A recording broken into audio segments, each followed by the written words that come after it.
build a nation where peace and justice shall reign. Somebody say amen. Please say hello to someone you haven't said hello to already before you take your seats. Could be on the table next to you or in front of you. And then please be seated warmly. Thank you so much for coming out and on time. What's the title of the book that we received today? It's okay, you can look at it and say it. Now you know. And it's written by? That's fair enough. If you know her surname, you can also say it. And if you don't know it, you can read it now. Okay, let's go. Want to go? Fantastic. Just so that we are connected with the book and the author. It is my joy and my privilege to welcome us all together. Sitting right in front of me is the President and Chairman of Council of the Nigerian British Chamber of Commerce, Mrs. Bisi Adeyemi. Please appreciate her presence. Thank you for hosting us. We are grateful.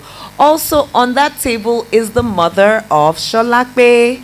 And I just love it when parents are part of their children's growth, Mrs. Omobola or Shisonya. We are grateful to have your presence. And we say thank you for giving us the gift of Sholakbe. Please appreciate her once again. Hallelujah. Yes, that's what mothers do. And we just love you for that.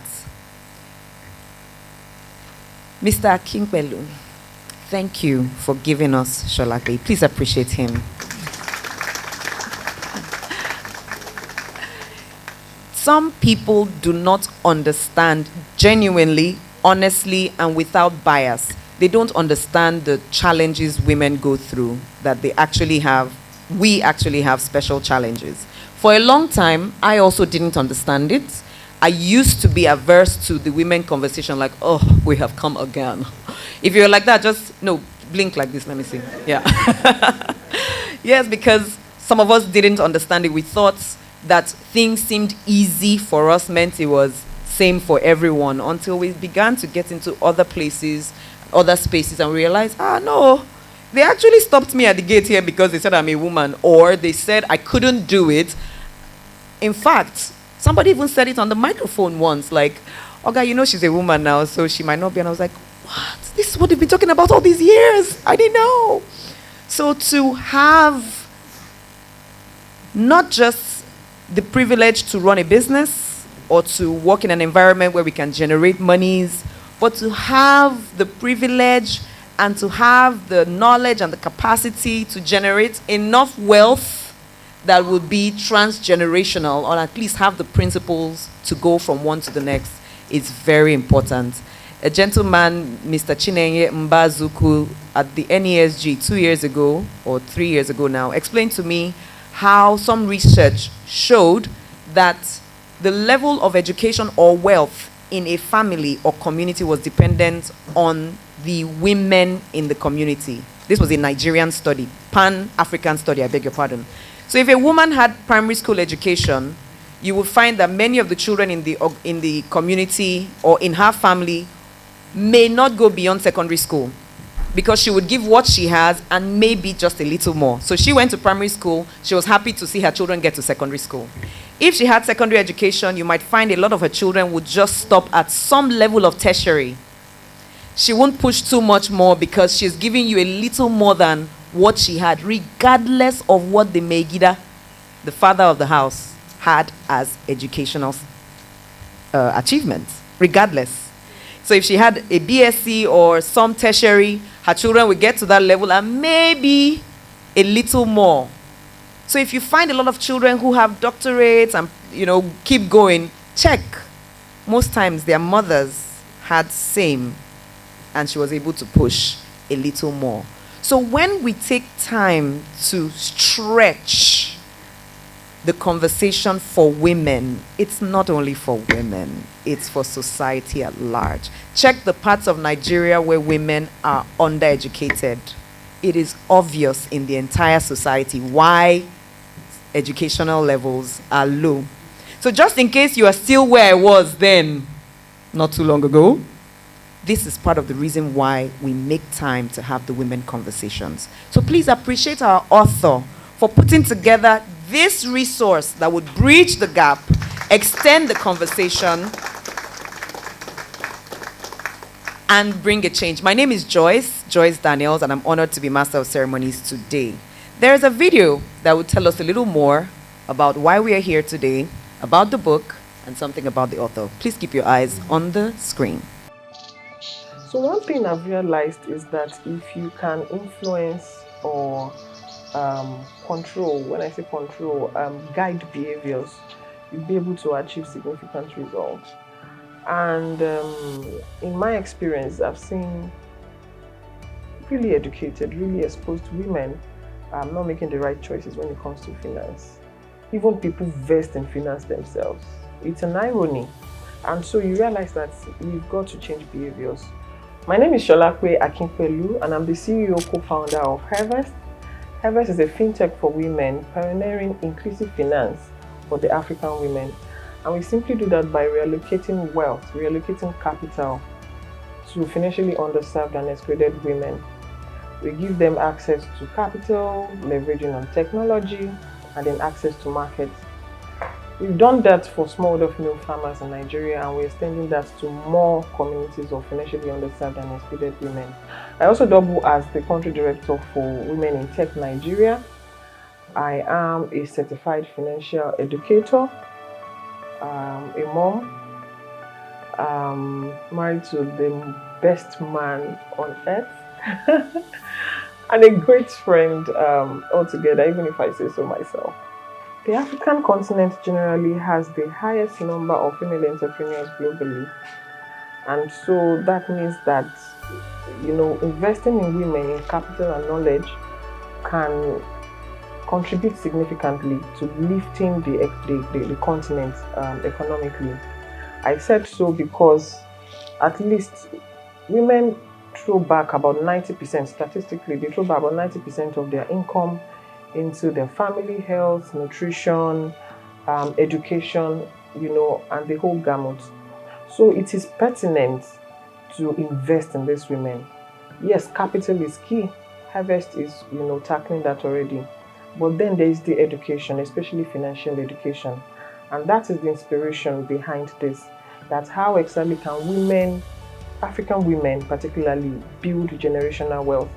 So in my experience, I realized that yes, we have a lot of women on the field. By saying on the field, I mean in the marketplace. At the marketplaces generally, either formal or informal marketplaces. But then when it comes to them, transmitting or growing this capital beyond making it, there is a break, there is a gap, and it's got to be filled. So it is beyond making the money. You've got to preserve it. You've got to grow it. You've got to plan it getting to the next generation. And all of those are things that are not taught in classrooms, and a lot of people, unfortunately, are not aware of. And I'll just say essentially, that is the inspiration behind this book. So Stripped takes a behavioral approach towards creating, building, and transferring generational wealth. Through simple, interesting, relatable stories, by going further back into our history as Africans, as African women, we're able to, do a lot of connections and also give actionable tips into discovering your weaknesses as a person, especially when it comes to handling, personal finance. Because again, when they say it's personal finance first, it's not group finance. Because what works for you might not work for the other person. So you've got to know what your financial DNA is, for instance, and then know what works for you. So Stripped actually does what the title says. It strips, all of this and helps you, build sustainably towards generational wealth. Yeah, my prayer is that Stripped gets into the hands of as many African women and indeed men to help them demystify their, age-long fears around wealth creation itself, and to help them preserve the wealth when they create it and then transfer it on to the next generation. So I encourage you to get your copies of Strict. I said copies because you need it and you need it for people around you as well. And most importantly, I wish that it gives you light and it helps you build generational wealth truly.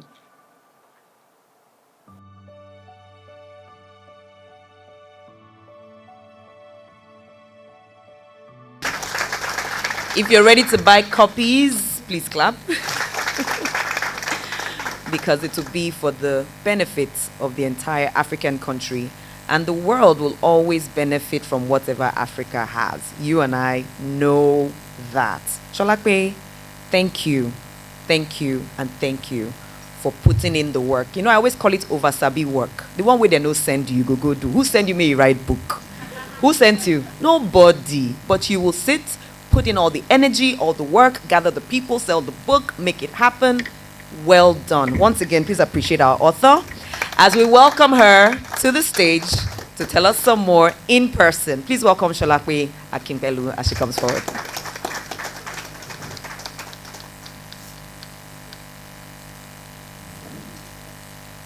Welcome. Gently, it's a bit slippery. Yes. All right. Thank you so much, Joyce. Good morning, everyone. Well, all right, I'll start with protocols.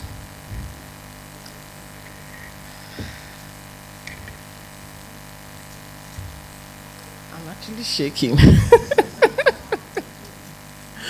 Thank you so much. Thank you. The President and Chairman of Council, Mrs. Bisi Adeyemi, President and Chairman of Council, Nigerian British Chamber of Commerce, and also the Chair Board of Trustees, Wimbies. Joyce, you didn't mention that. Thank you so much, Ma. I really appreciate it.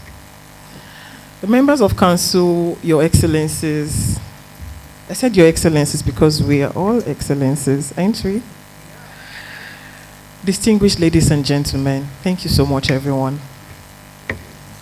Africa is a village. It's my village. We often talk less about our communal nature as Africans, how a lot of us are products of humans and clusters who nurture, guide, and support us along the way. Born by my dear parents into this loving village, my mom, whom I'm extremely lucky to have in our midst today, Mrs. Omobola Oshisonya. Thank you. She would usually say an African proverb that says, 2 pairs of eyes bear a child, but over hundreds look over the child. I feel so grateful to have you all, everyone present, friends online who joined us. We are streaming on YouTube and Zoom as we speak. I feel grateful for your support towards the Sholakwe Akipelu standing right here today. My dear villagers, your contributions, especially in prayers, greets, admonitions, intercessions, support is huge. My MBCC family, Meristem, FSDH, Women in Tech Global, Women in Tech Nigeria, PBN,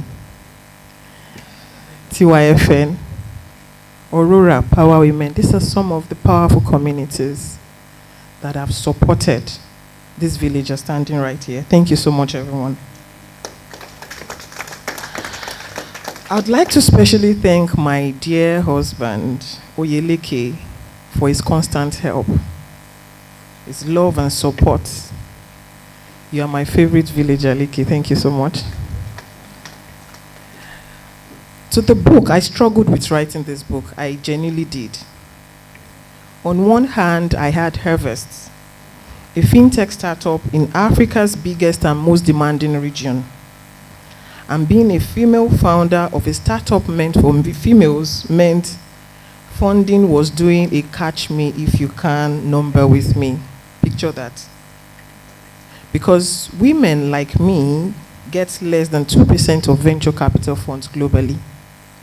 I have a business to run. I have fundings to close. The last thing should be writing a book, right? So to write or not to write, I kept thinking.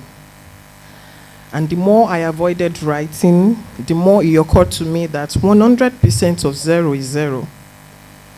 It wouldn't matter if we wore finance a bright red lippy or erected a bank on stilettos.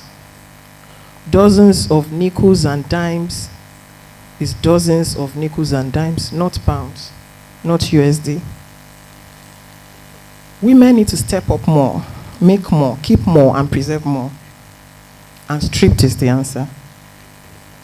It's an answer to when women say, how do I even grow my finance? Is it okay I have conversations around money? Isn't that what men do? It's an answer to how do I preserve my finance, or how do I even teach my children or my household about finance? Stripped, an African woman's guide to building generational wealth, indeed provides all of these answers and guidelines to passing on your wealth to loved ones, giving them a bright start. It's the start of the journey to crash the many percentages that we quote, and then nothing changes. I recall my editor saying, Sholakwe, you went on and on about women issues. You should have seen the initial script. I was talking about maternal health. I was talking about unpaid care. I was talking about, we probably, have had a huge book called Strip today. So we had to reduce that. But you see, these issues are hyper-connected. You simply cannot talk about gender issues without addressing the gap in tech. You cannot talk about financial inclusion for women without talking about health care, maternal care, unpaid care, gender-based violence, women in the workplace, and more. I'm happy to have Mrs. Temi Dali in our midst today, who is also the Chief HR Officer at Sterling, who is doing an amazing job. Hi, Temi, at Sterling. Sterling has been voted over time for a great place to work, especially for women. They are moving something consciously there. Thank you, Temi. When you read Strip, you're going to be inspired. You're going to be more action-oriented. And we have built HerVest for you to activate that journey. At HerVest, we are bridging the economic gender gap through lifted participation, access, and evidenced inclusion to financial services for African women. Let me tell you about Mama Jimo. Years ago, Mama Jimo had only agricultural labor. She's in far-flung Ilorin. And she was rendered spineless without the right capital, leaving her and her household barely there. With impact investment made into Mama Jimo on HerVest mobile app by Miriam Ngozi, a lot of us here who have some disposable income. Mama Jimo now earns, Miriam and Ngozi earned from that, while saving diligently together on the HerVest app. Today, Mama Jimo now has a HerVest wallet where she digitally saves through a mobile money agent down her street. Mama Jimo is truly financially included. With a tiered approach, HerVest is pioneering inclusive finance across Africa for women. And this is a necessary and critical action at this time. Talking about time, COVID-19 pandemic set the economic gender gap back by about another 100 years. There's no way we can lift participation for half the world's population through advocacy and products alone. We all need a personal manifesto to help us identify our personal values, synthesize our learnings, and articulate our best behaviors towards financial wellness. I present to you, ladies and gentlemen, that manifesto, Stripped, an African woman's guide to building generational wealth. Thank you, my amazing villagers.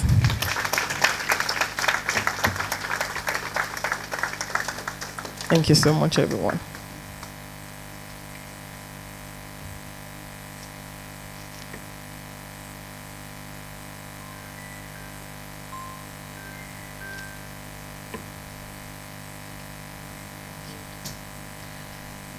Please appreciate our author.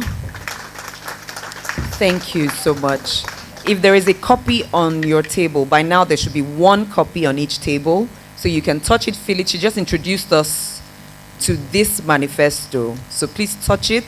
All the members of the table, look at it.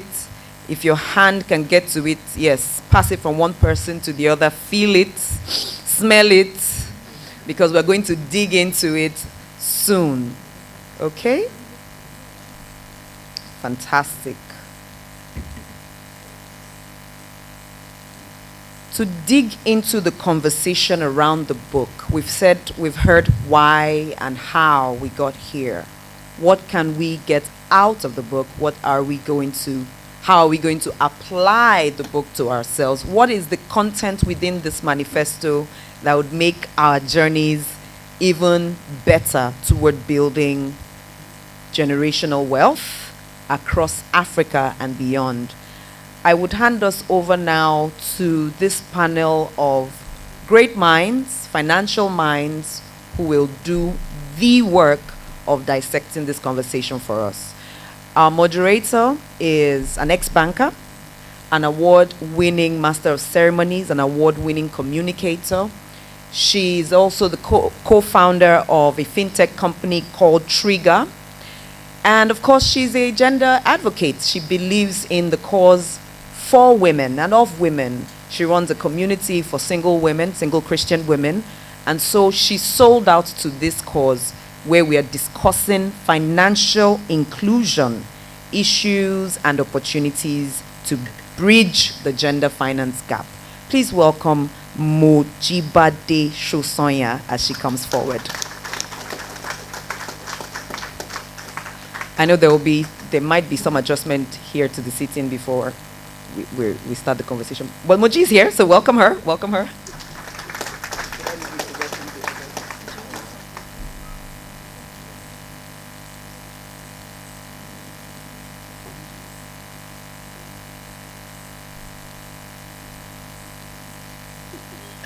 All right.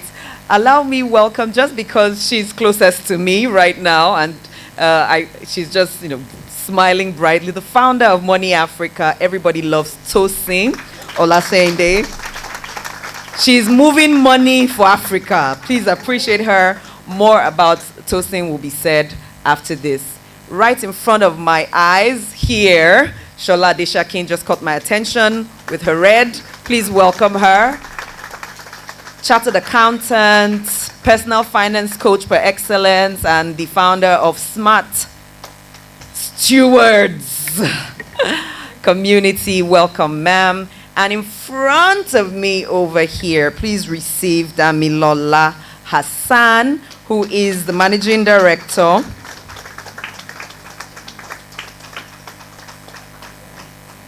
Meristem Trustees. Yes, please welcome her. She's a financial planner and a believer in the cause. I would leave the last introduction to the moderator. Welcome. Thank you so much, Joyce Daniels. Let me start by saying I've been a very passionate follower of Joyce Daniels. She's a mentor to me, so I'm honored to be here and to have been introduced by her. Good morning, ladies and gentlemen. Good morning. Good morning. Okay, so the room has been too cold. I don't like this energy. Good morning. Good morning. Thank you. So let's do something. Say something nice to your neighbor. Say welcome. Say you're happy to be here. You look amazing. It's a good time to be alive. It's a new month. Say something. Just warm them up. The room is so cold and calm. I know we're talking about a very interesting topic, but we have to be we have to make our minds receptive for what we are about to talk about. So again, congratulations to Sholakwe, and thank you for this honor. I'm really delighted to be here, and I look forward to a great conversation. All the people on my panel are outstanding people, and I'm excited to have this conversation with them. So I have the honor of bringing up the only man on our conversation today. Please let's make welcome an advocate of financial inclusion. He shares his story everywhere in the world. I'm always seeing him on my timeline. Tunji Andrews. Please let's make welcome Tunji Andrews to join this stellar conversation today. I'm really excited to be here. So, backstory. When I finished my NYSC if I tell you that, yeah, you might guess my age. But anyways, in 2011, I worked at Meristem Registrars, and Dami was my boss. So I'm really happy to be here. I worked with Sholakwe. Oh, did I work with Sholakwe? No, okay, we afterwards. But Meristem alumni. So it's like full circle moment today. I'm really happy to be in the presence of beautiful. And I'm sure you're like, get to the conversation. But I'm happy to be here. So I have to let you know that I'm very happy to be here. And then we'll get straight on with the conversation. Thank you so much for agreeing to join us here. Do they have microphones or they will come up? What's the order?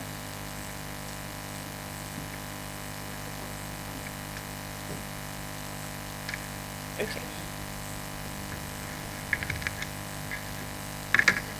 So the world has changed drastically from moments where we'll say, oh, a woman goes to the bank. I used to be a banker, just like Joyce introduced me. A woman goes to the bank and she's asking for a loan, and they say, go and bring your husband's collateral. How dare you? Women are doing great things. Women have their money. I have my money. So today we're going to have conversations that just pushes that conversations further. We have to, those conversations further, beg your pardon, we have to drive these conversations, and we must encourage women as much as we can to ensure that women have their own, and we must drive that narrative and change the mentality in the world. I used to be a bank, and I know how it could be when they say, oh, go and bring your husband's property. It's a man that is controlling that speaker.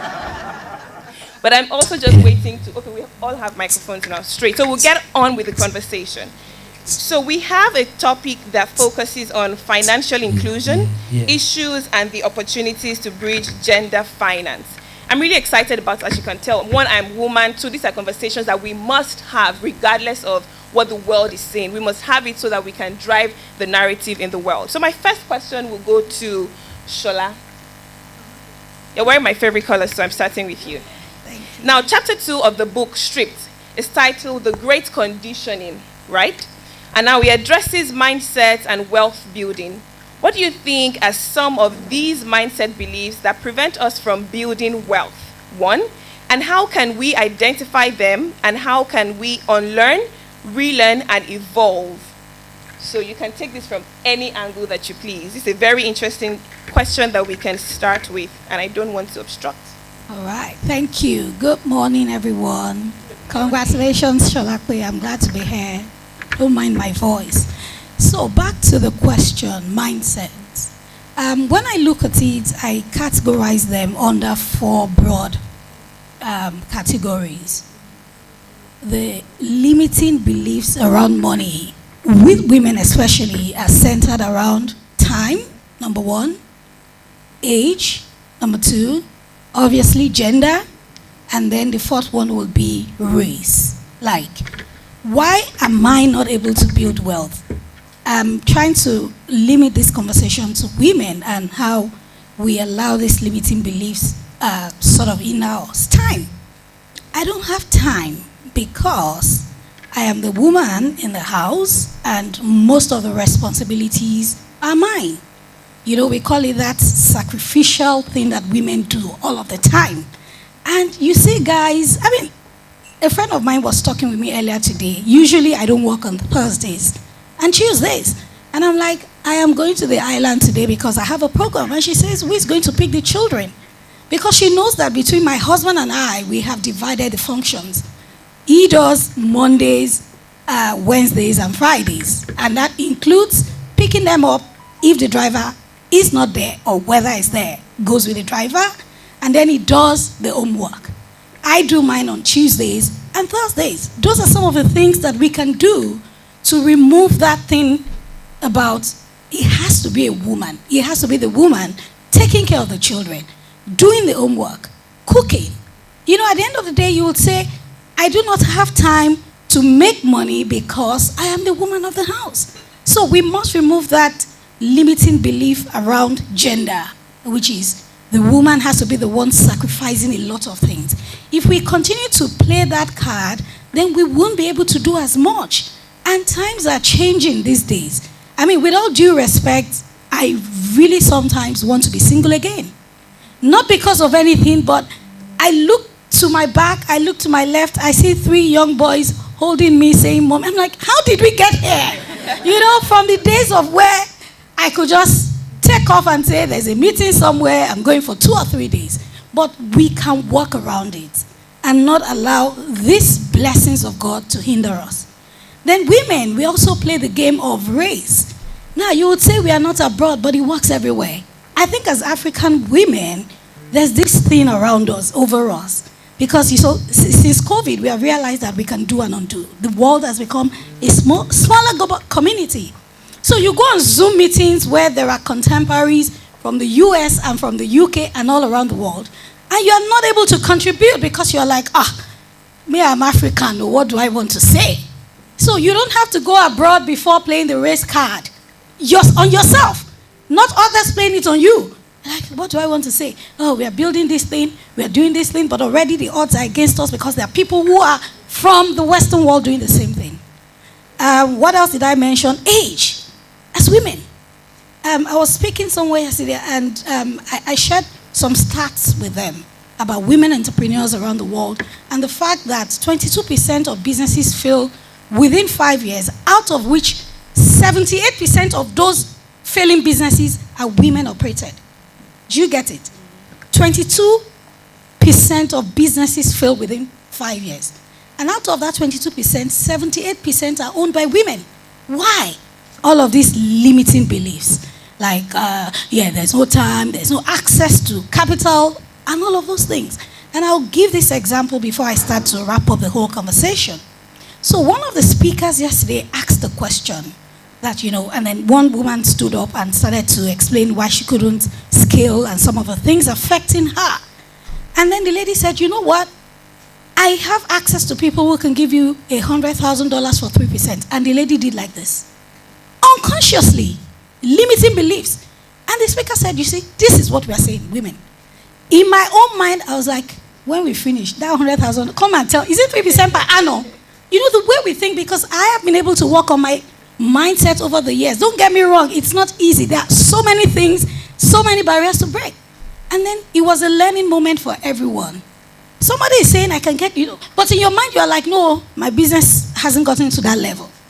So don't forget that I said these limiting beliefs are a lot, and they are centered around age, time, race, and what else did I say? One more, gender, which is, of course.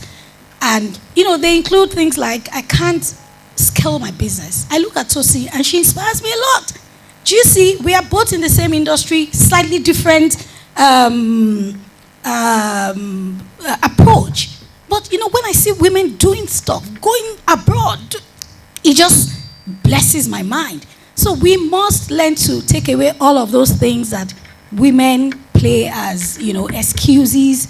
And when we teach financial literacy, we say that there are 3 things that will help you build wealth. The mindset, the knowledge, and the skill set. A lot of us want to have. We want to do, but we have not become. So you remember the be, do, have principle. You want to save, yes. You want to invest. You want to acquire a lot of things, but you have not cultivated that mindset that will help you attract and retain those things. I'll leave you with this example. I qualified as a chartered accountant 20 years ago, left school 22 years ago. For a better part of my career, I was always broke. I was earning about $500,000 17 years ago. Not married, no responsibilities, but I was always broke. I kid you not, each time they were praying in church and asking people who needed prayers, who needed deliverance to come out, I would always come out. What was the deliverance I needed? I didn't know where my money was going. I didn't have an idea. I would earn money, save, 5 days after, collect it. It was a mindset. Now, from earning 500,000 back then and not having anything and being a total spendthrift to now, sometimes I literally save 80% of the money I make these days. You know what? It is money. Sometimes I lose money. I'm like, yeah, it will come again. Do you see? That mindset is important, and we have to break those barriers around those 4 things that I have mentioned. Thank you. Thank you very much, Shola, for sharing your personal story with us because you brought it home and made it extremely relatable. Talking about being broke, I'm happy to then hand over the conversation to Tosin. Tosin of Money Africa. I'm sure everyone here knows Money Africa. I know Money Africa. Tosin is passionate about helping people build their personal finance, and I'm really delighted to meet you for the first time, I think. So my question to you will center around chapter 5 of Stripped, right? And it talked about expanding your means. So to expand your income, you must focus on revenue generating activities and maximize them. My question to you, Tosin, is what are some of these ideas in today's digitally driven world that women can tap into to level up their income? Thank you very much for that question. I was at a conference. Hello? Yes, I was at a conference last week and they asked the question saying that, what should I do to address my finances? And I said this, go back in the past 3 months and investigate your bank statement. There could be 2 things. It could be an earning problem or it could be a spending problem. Sometimes it's both. For some people, with all honesty, they are doing the best they can with what they have. So what they actually need to do is to be able to, increase that income. Let me give you an example. It was during COVID. All the children were at home with their parents. Everybody was working remotely, and parents were looking for how to engage their children. And during that time, a lot of parents have always been telling us, Tosin, I wish what you're currently teaching us now was taught to us when we were children. And it was a ha-ha moment, like, oh my gosh, let's go for it now. And that was when we launched Money Africa Kids. So we're already having revenue from our main company, which is the adult one. But that opportunity came then, and we're looking for how to then generate more income. So just from the comfort of our homes, we were able to launch a program for children, and we're able to increase our revenue by targeting children from our existing customers. So where am I going? Many a time, we're already sitting down with opportunities that we could branch out or even carve out more revenue from, but we are not looking into it. Some people might be able to discover it themselves. Sometimes it could be something that's sitting down with your friends having lunch. Some of us have consultants as friends. Have you ever have that conversation with them? Based on research again, we noticed that men speak about income generating opportunities a lot with their peers, as opposed to how much we speak about it with each other. I remember I went to one lunch once and we're just talking casually about how much do people earn, and I could see the literal fear. You don't want to know how the other person earns, but it helps. That time, this was in 2015-16, my friend was poached by Dreamer. She studied at INSEAD. She came to Nigeria and she mentioned how much they were paying her. We're the same age, both women. I couldn't believe it. A Nigerian, they would pay you this money in Nigeria, and that gingered me. So when I negotiated, or when I was looking for my next role, I was applying for assistant manager, but based on my interview, they gave me the manager role and I got something really close. But if she had not opened her mouth to tell me what she was earning that day, I don't think I would have been ginger to open my mouth and also, aspire for it. So those conversations are very important. We are all sitting down on buckets of wealth. Your friends have this idea. When next we go out for those dinners, just, this is what something, just, comb through it, and you might just be able to see those opportunities. So what are those opportunities? For instance, leverage on technology, right? Money Africa Kids is now bringing us revenue of about 5 to 10% that was previously not there 2 years ago. COVID opened our eyes to it. We're launching a children's app by God's grace in December, but COVID opened our eyes to it. There are lots of parents in the diaspora. They're looking for how to connect back home. I saw a lady that launched a product just basically teaching children how to speak in Igbo, right? For parents in diaspora that are busy, that do not have that time. And she's scaling. I looked at the numbers of the downloads, it's going crazy. So these are just those ideas, and you will never know till you start. Sometimes it does not even require heavy investment. It could be a device, internet access, and just try. Let the market let you know what they want or not, right? Also, you could also pay for something. There are actually communities that charge you a fee, to be able to generate what kind of ideas that you can test and go into, or even speak to those that have gone into it before, so you don't have to make the same mistake, and you can, your path towards revenue is faster. So in summary, number 1, research. Number 2, discuss with those that can actually help you streamline those paths. Number 3, start. Let the market decide if there's a market there or not. Thank you. Thank you. When I was saying Tosin is extremely passionate, I wasn't even joking. You could feel the fire. And I think one thing that is important is women, we must talk. We must speak up. we must be deliberate about these things. I think we're very shy about finances, and men are not. And that's why they keep, you can have a man and a woman on the same level in an organization, and a man will earn higher. Not necessarily because he's smarter or he knows the job well. He knows how to negotiate. He knows how to fight for what he wants. So we must speak up, and we must be intentional about having conversations around finances. Let's not be shy about it. I mean, gone are the days where you be shy. Say it out. I mean, if she didn't have that conversation with her friend, she'll probably still think, okay, maybe it's far-reaching. I can't get this kind of amount here. So we must have it, and we must be willing to encourage one another, because as we let our own light shine, we unconsciously allow other people to shine their light. Thank you very much, Tosin, for that contribution. My next question will go to our man in the midst of these beautiful women. Hi, Tunji. It's lovely to have you here. So I know that you're very passionate about financial literacy, right? So I would ask you this first question. Saving is important because it solidifies your financial foundation, and investing is a tool to building wealth on that foundation. What is investing? I mean, so don't give us that technical. When we hear investing, you think, oh, wow, you have to go for a coffee outing with your friend and break it down. But investing is easy. So we want Tunji to please break investing down for us. That is my first question to you. What is investing? One. And then secondly, is pension funds a form of investing? And why is it important? Who is eligible for a pension? So 3 in 1. What is investing? Is pension fund a form of investing? And who is eligible for a pension fund? Forgive me, I'm a bit worried now, so I don't fall in the hands of the men, because coming after them, it's a bit difficult. So basically, investing is simply just channeling resources into something and expecting it to come back with a return. And it could be anything. It could be money.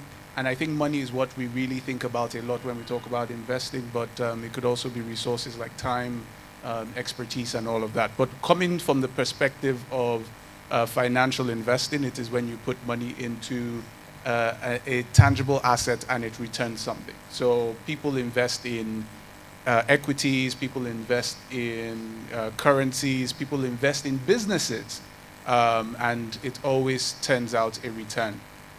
Going to the second question, which will probably help us understand it a bit, I really don't think pensions are an investment. I basically lead a digital pension platform, and I've always looked at it from the perspective, and maybe that's the passion we have for what we're doing. I've always looked at it as 2 things. One, as a savings, because that's really what it is. It's saving for the future. But I also look at it specifically as insurance. Insurance in case life happens. I mean, it's that thing that gives you the freedom to go and do everything else. And if everything else fails, you have something to fall back on. So insurance is unlikely to make you rich, but it is guaranteed to ensure that you are not poor. It's so it's. Would you please say that again? Pensions is unlikely to make you rich, but it will guarantee that you're not poor. And it's as simple as that. And every time I speak to people about it, I speak to people about and there is a certain thing that I see with successful people. It is an audacity. The audacity to just say, I will go and do it, and basically get the job done.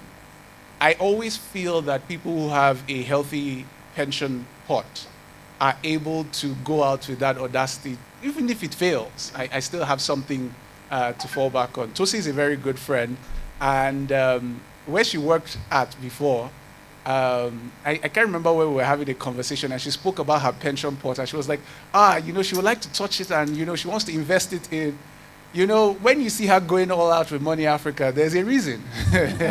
She has something in case everything goes wrong, and that audacity allows you to go out and succeed.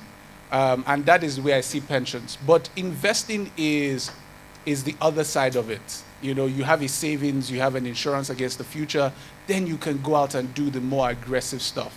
So you've saved a bit, but now you want to be able to invest in stocks like, Microsoft. You want to invest in stock like Apple. You want to invest in businesses. And there are a lot of businesses in this room that people can invest in, by the way. And those are the investments. You put the money and it returns, it generates a return. But pensions is, like I said, a savings and insurance against the future. So there's one more. Who is eligible?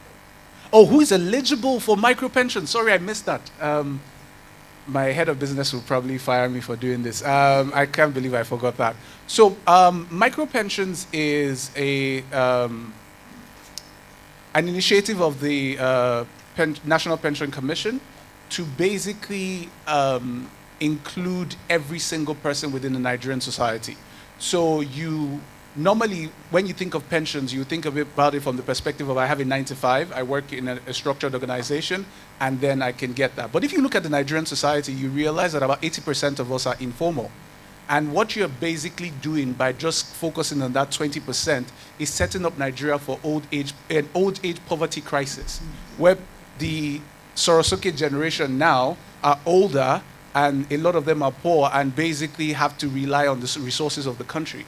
So the National Pension Commission came up with what we call micro pensions, which is pensions for everybody else. You're not in the 9 to 5, so the Uber driver, the techie, the developer, the market woman, the bus driver, every single person within the economy that is not in a structured 9 to 5. But this is even a lot more interesting than just normal pensions, because unlike the normal pensions where you can only touch when you retire, with micro pensions, you have the access to withdraw 40% at any point in time after the first 3 months.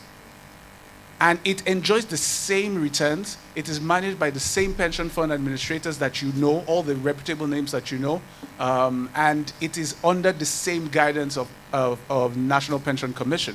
So it has the higher upsides without any of the downsides of you can't touch your money until you retire. And of course, the regulator, their thoughts around being able to use it to get access to a mortgage, being able to use it as collateral to get a loan in the future. But yes, it is something that every single Nigerian that is not in structured employment should do for themselves. And final word, it is contributory, and it is not mandatory. You can do it as you want. If you have 10,000 today to put in, it's fine. If you have 100 naira to put in tomorrow, it is fine. If you don't have money for the next 2 months, it is still fine. It's really up to you. It is your money, and it's how you save into it. Thank you. Thank you, Tunji. So Tunji has said, and I quote, "Pension is unlikely to make you rich, but guaranteed to keep you from being poor." Tunji Andrew, December 2022. Thank you, Tunji, for your contribution. So I'm going to ask Damilola my next question. When someone says to you, especially women, even men have this thing, when someone says, "Do you have a will?" your first response is, "God forbid," because I don't want to die. Dami will help us do some justice to that mindset. So my question to Dami is centered around chapter 10, because he addressed estate planning. What are steps to wealth preservation through estate planning? One, and as a woman, do I have to get to retirement to take this step? Thank you very much. And again, congratulations, Sholakwe. It's a very laudable one that you've done here. Estate planning is simply giving, the opportunity you have to give what you have to who you want, when you want. So there's really no big deal to it. It's just you seizing that opportunity. Of course, you can only do that when you're very much alive and well. So if you have passed, you have lost, and you haven't planned your estate, you have lost that opportunity, to take those decisions. What you have, who do you want to have it? When do you want that person or those persons to have it? And really, it's an integral part of wealth preservation. Really, what exactly are you preserving if you are not passing it on? So the next question will now then be, okay, you asked, do I have to wait until as a woman to retire? Okay, so what is important is that you are above 18, that is the age limit for you to plan your estate, to write a will or whatever. Also, do you have assets? Do you have tangible things in your name that you feel they are worth passing on? Then, do you have beneficiaries? Do you have loved ones? Do you have people you feel a certain obligation to hand over those assets to? So your age, do you have assets? Do you have people that should access those assets? Once you can tick each of those boxes, then you should plan your estate. But I think the more important question we should ask ourselves in this room is, why the apathy to planning our estate? I always do this when I'm speaking at events, and I like to use you all as my sample size. How many of you have written a will? I don't mind if it's as old as like 20 years ago, you've not updated, but you have actually put pen to paper to write a will. So, thank you very much. I always get below 10% in that room. And global statistics puts the average to below 30, below 30% of adult population. But why is this so? There are so many beliefs around. It's a sensitive thing. And it's even more difficult for women. Why? It's not just about you now. It's also about keeping an eye out for your husband. So you have women who have husbands with significant assets, and they can't even broach the topic with their husbands. Because, so just let's imagine it. You wake up in the morning, you ask your husband, my dear husband, have you written your will? So Shalakbe said it earlier. Family meeting will be held that day. We'll call for family meeting. He's probably going to call the pastor, Why? It's a mindset. I ask people, do you have insurance? Did you take an insurance on your car? Please, can you answer? Do you? Your cars are insured. Oh, okay, really? So is it that you plan to crash your car? Do you plan to crash your car? No. So why did you take the insurance? Why? Oh, yeah. To hedge, just in case, right? And then have you ever been in a situation where you did crash or someone crashed into something happened and you had to use the insurance? And it just takes away the stress and you're happy. Of course, you don't think about the money at that time. That is exactly what estate planning is. It's just insurance over the unforeseeable. Insurance over, I don't know what will happen next, so let me plan my estate. I hope we'll still get into the specifics that you can do, to plan your estate, but they are very simple things. We just need to address our minds to doing it, demystifying it. It's not and there's absolutely no correlation between writing your will and dying. Thank you. Thank you, Damilola. But let me just allow you to address the specifics that you can actually do for estate planning, especially for women and our men here. Okay, the basic one is writing a will. And it's a very, very simple process. Very simple. As an individual, you can actually just write your will. But of course, it's advisable that you seek professional counsel when you're writing your will. It's important that I would say that a few things to consider to decide on what tools. So estate planning, you can write a will, you can have a trust. It can be what we call a living trust. That's a trust while you're alive that allows you to give your assets to a trustee and then you are monitoring and all of that. It can be a testamentary trust, which is when you are gone, that's when the trust kicks off. It can be as simple as you incorporating a special purpose vehicle. So if you have significant assets and you don't, they are all over the place in different asset classes, you can just incorporate a holding company that will hold all of those assets, and then you make your trustees the majority shareholder, more like 90-something% holder of that SPV. So there are different options, but it depends on who you are. So I like to follow these 4 factors, the fact factors. The first is F, your family. What type of family do you have? If yours is a simple family, husband, wife, 2 children, it's simple. You can actually just, a will can be fine. But if you know you have a complex family tree, I mean, you know, you have this child before you married your husband, you now then have this and that, you know, it's becoming complex. A will might not just suffice for that. So the family type. The second is the asset type. What sort of assets do you have? If your assets are simple and basic, then a will can just sort you out in the immediate. But then if you're now talking of complex asset classes, you know, you have real estate, you have assets abroad and all of that, then you can't just sit with just a will. You know, you will have to. The third will be what now?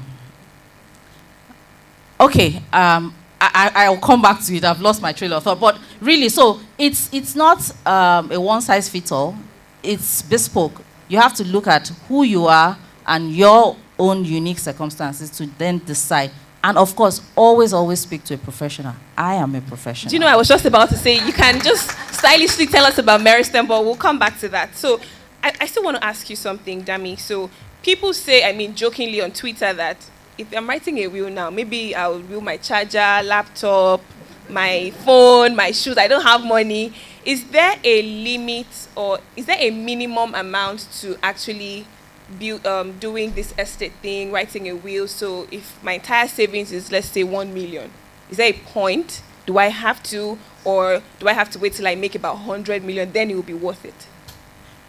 Okay, whatever you own in your name, I'm flipping it as a question. Is it precious to you? Is it worth bequeathing? Is it worth giving someone else?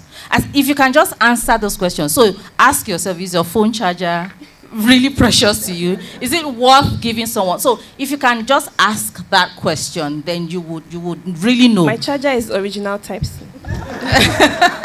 Original Type-C, congratulations. So really, that's just it. Is it precious to you enough, you know, and is it worth you giving it out? Then talking of what is the minimum asset size to have, really, I would say that don't wait till you have a whole lot. Keep it simple. The beauty of it, we have all agreed that writing a will does not mean you are dying. So we're all alive. We're not dying, right? Amen. So we're going to be reviewing it. So if you write a will today, you're alive, 2 years' time, you can revisit it, you know, and an amendment can be made. At some point, you'll probably have to just revoke that initial will because you've now accumulated a lot of assets and then you want to write an entire new one. So start from where you are, put those basic things there, and then I'll, you know, review over time. Thank you. Thank you very much. Can we please applaud Damilola? Thank you. So I'm coming back to you, Shola. Usually, older people would say they wish they had planned for retirement early enough. But in my 20s, is this something I should consider? That's one. Two, is it when is the appropriate time to start to plan for retirement? All right, thank you. So interestingly, this year at Smart Stewards, we have trained maybe about 10 companies. We have trained their staff at retirement stage. So when I mean retirement stage, those who are retiring this year, who must have retired now, or those who are retiring in the next maybe 1 to 2 years. Multinationals in some cases. And, you know, each time we facilitated those sessions, some of the comments that sort of, you know, were similar from company to company was, one of the main comments was, I wish they had done this for us earlier. But you see, my perspective, you know, to retirement differs a bit. Literally, retirement means you're an action of ceasing from working, or ceasing from a job. There's this movement that I used to read about. They call it FIRE movement, financial independence, retirement, retiring early. You know, that's an acronym for FIRE. And what they were trying to say is that we do not necessarily have to wait till 60 before we retire. Now, let's unbundle it. In Africa, in Nigeria, when we think about retirement, we are thinking about, okay, when I am 60, then I will stop working.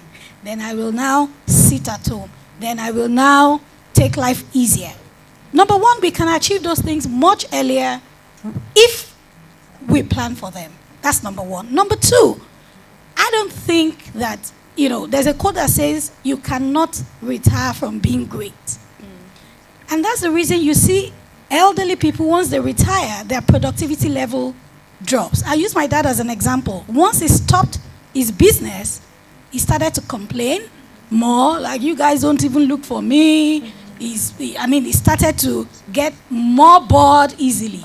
So my admonition, I think things are changing in this generation. I don't think I am that kind of person that would now say when I am 60, then I will stop working. I think we can sweat our time and ease out of it as early as possible. Tosi, if we make so much money, like, do we have to wait till 60 before we stop? You can retire at any time if you sweat your time well, early enough. Coming back to the question. And you can sweat your money as well, such that you don't have to keep working, and then you say, I'm in retirement. I have an uncle in the US who told me 2 years ago that he wants to stop working. As at then he was 70. He said he wanted to work till when he was 73, so that the last salary he earns is what they will pay him, all his life. I'm like, it broke my heart, because during the snow, you see him, I'm like, do you have to do this? So I think planning for retirement should start from now. And it depends on the kind of life you want. Me, at 60, I want to be balling. I want to be a happening grandmother. My grandchildren come around and they're like, let's go to grandma because we know she will give us a car or write a check, 8 digits. That's the kind of thing I want. So I'm sweating my time rightly now. I'm sweating my money and I'm sweating my relationships. You see people like a Warren Buffett and Bill Gates. Huge age difference. A Bill Gates cannot get into trouble ever. He's in his 60s, right? Warren Buffett is, I think, 92. There can't be issues and they won't be there for themselves. They have sweated that relationship. So retirement doesn't have to be about money. Retirement, you sweat your money works for you in the future. Sweat your time now, sweat your relationships. So to the question, when should I start to plan for retirement? Start now and sweat those 3 things so that when you are older, they work for you and not necessarily your money. And don't forget that you can never retire from being great, even in your 70s, even in your 80s, even in your 90s. So we must stop this thing of, hey, I'm waiting for 65. When I'm now 65, they'll now be paying me pension. And then you're bored. You haven't planned, for the future. I hope it answers the question. Yes. Yeah. But in terms of practical planning, start now. I like what he said. Brilliant perspective. It doesn't have to be, I'm coming to meet you because all of those retirement, the pension fund, how can I remove from it and put it in better assets? So young people here, start now.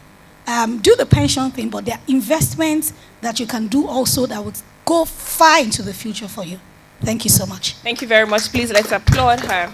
We'll be wrapping this up shortly, but I know that we can spend the whole day here talking about this topic. We cannot exhaust all the perspectives to financial inclusion today, especially as regards women. But we'll take 2 questions from the audience. I'll come back to that, but let me ask Tosi and Tunji one final question. I already asked Dami like 10 in 1, so I would spare you for now. I'll just ask Tosi very quickly, and then I'll come to Tunji. So one of the ways to ensure that wealth is transferred is to teach your dependents the basic principles of financial management, right? And wealth management, money management, everything. So what would you say is the appropriate age for teaching children about money, and how do you go about it? Because you start to assume that your children are too young to learn about money. Based on research, 70% of wealthy families do not pass the money to the next generation. So imagine working so hard, doing all those things like Shola said, and then you pass the money to the children and they don't pass it to the next, like a baton, right? They stop, they don't run, then they don't get to the finish line. And you want a situation where I pass it to the next person, and then we keep passing it, right? Somebody tweeted something once that her grandfather left a hotel in a high bro neighborhood to their father. And their father used it as an alcoholic, you know, he spent it all away, and look at where they are. She was literally like, she wasn't joking, she was actually really bitter. That if he has preserved it, she wouldn't be where she is now. So what can people do in order to not just pass the money, but to also pass the wealth? Also, without money is a very sensitive issue, so we also have very careful about how we say it. Many parents gave their children opportunities that currently now those children cannot give their children that opportunity, and their grandparents are now the ones still doing it. Like things like certain schools that they attended, that they can't send their children to those schools. Sometimes it's not fully their fault. We are seeing what is happening in the economy as well. Sometimes the economy sort of favored, you know, the older generation. So I'm not passing blames. I know how sensitive this is. But the joy of every parent is to see that their children also flourish. By the age of 7, your mindset about money has been formed, right? So if you don't get that formation right, you have to spend all your 20s figuring it out, probably like 35 before you now get the hang of it. So the biggest asset you can give to that child is to save them that time so they don't spend the next 15 years trying to figure it out. Get them involved early. I was at the store the other time. They were shopping for back to school. So the daughter had a list with her and she was making choices. So this one is Barney, this one is down. She knew how much she had. So I can't take Barney, I can't take this. Fantastic. I was watching them. I was like, oh my God, this is so sweet. She had a list. There was a money tag to it. Fantastic. So those are some of those things. Start the conversation early. Be comfortable with them. Things like, don't say it's not possible, like you won't be able to go to that school or something like that. Rather, we don't have, let their mind wander, let it dream. Don't shut it down, right? So there are many people from certain income family that you really know that you can't pay it out of pocket, but don't shut it down. It's possible. It might just be possible. Leave their mind to wander around. So start that conversation early. I'm not trying to plug Money Africa Kids, but we also have, Please feel free.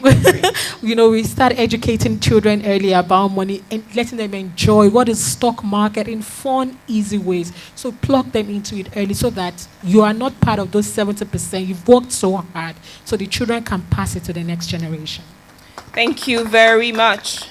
So I'm definitely going to teach my children from an early age because I learned from before I was 10. Like when my mom gives us money to buy basic things, maybe pocket money, 50 naira, I would save more than half of it. And my older siblings come and ask me for money. I'm like, but you people had the same money or even more. But I learned, and it works for me now because my friends actually ask me to teach them how to save and how to invest. So I think it's just, the good book says, teach your child in the way that they should grow, and when they are old, they will not depart from it. It works across all sectors, especially in finances. Thank you very much, Tosin. And our final question, but before I take Tunji, is that if there's anyone in the room that has any question at all, if you think we have not addressed something that bothers you, please take note. We'll come to the audience in a few minutes. Thank you. My final question to Tunji will be centered around chapter 7, and it's titled Under the Right Conditions. No, beg your pardon. Chapter 7, titled Under the Right Conditions, Addressed Money and Partnerships. Now, this is a very critical conversation. When we hear issues in marriages and for couples, it's mostly finances, right? So how do we drive conversations, or what are practical steps that couples can take to ensure that money is a collaborative tool for them and helps them to bond instead of seeing it as a divisive tool? If you're saying, it's never too late, but if you are married already and you're having that conversation, it's harder because there is financial compatibility that needs to go into every marriage. I, for one person, I've always looked at marriage from the perspective of partnership, in terms of we are collaboratively building an empire together, and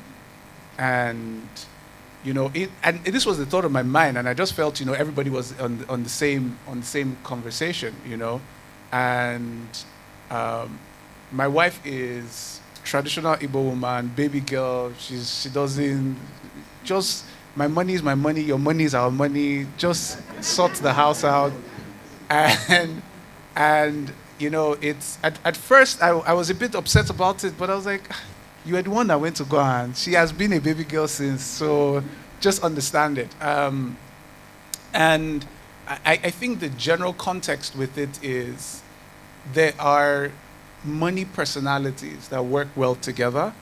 If I'm a saver and the person that I'm married to is someone that invests, that is complementary.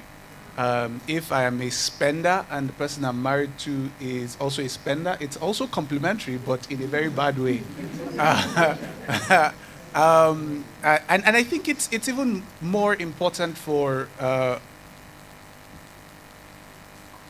am I going to say this without sounding odd? It's even more important for women, especially if it's in the African context where you know you're going to fight an uphill conversation with family when you are the one saying, no, we're not going to spend money on that. This is useless spending. You don't need a Bugatti. You know, those kind of conversations can be very difficult to have. And if you're a woman that is about building generational wealth and you're married to somebody who wants to wear $1 million on his wrist because he wants to tell time, then there will be problems. There will be problems. But you see, it's from the dating phase. Because I don't really understand, you know, I mean, it's easy to say in hindsight now, but I believe that people who are dating should have those conversations very early. What are your money habits? What do you see money as? Are you ambitious? Because you could marry somebody that finds ambition as evil, you know, and the person starts to be worried about it, you know. So those are the real crucial things to have about conversations between marriages. But if you're married and you now have increased knowledge, you are not going anywhere, except of course you want to go somewhere. But at this point, I think the only thing you can do is to try and help the other person increase their level of understanding about those money issues. Because everybody has something that is important to them, right? So maybe you come from that angle to help the person understand why elevating your understanding of money is very critical. So I think the way I spoke to my wife about it was very simple. I said, see, I'm not one person that wants to live in the city forever, right? If you know me, I like to be indoors. I don't like to go out. You will not catch Tunji in a club. It's not me. It's not about whether I'm not just that person. Old age retirement for me is one very big piece of land. I can go there, take tomatoes, corn, you know, kids are playing. That is old age. But you know, that also is expensive. Very, very expensive, because for you to choose the large, you really have to choose. And so I said, if we continue like this, we will not get there. Please help us. So I saw that appealed to her. And then it was able to, you know, speak to her understanding of my money is my money. She makes in fact, a lot of times through our marriage, she's earned more than me consistently. But I'm like, you can't be, auntie, help us, you know? So those were the conversations, and, you know, we just had to come to a mutual understanding. Thank you very much, Tunji, for sharing your story. Do we have any questions from anyone in the audience? Anyone at all? Any questions, comments, observations, things we didn't address because of time? We'd like to take your feedback. Oh, so wow, we killed it. We killed it. Okay, thank you. Since we don't have any questions, I take it that we killed it. Please. Now, that's the initial applause. Now, please celebrate my stellar, outstanding panel for doing justice to this conversation. Thank you so much. I think we can take a group photograph. If at any point during the course of the event you remember a question like, oh my God, I should have asked, please meet them, and then they will answer that, or you can talk to Sholakwe. Again, congratulations to Sholakwe. Thank you so much. We pray that this book will reach the ends of the earth. Amen. And will impact lives. I have to join. Excuse me, sir.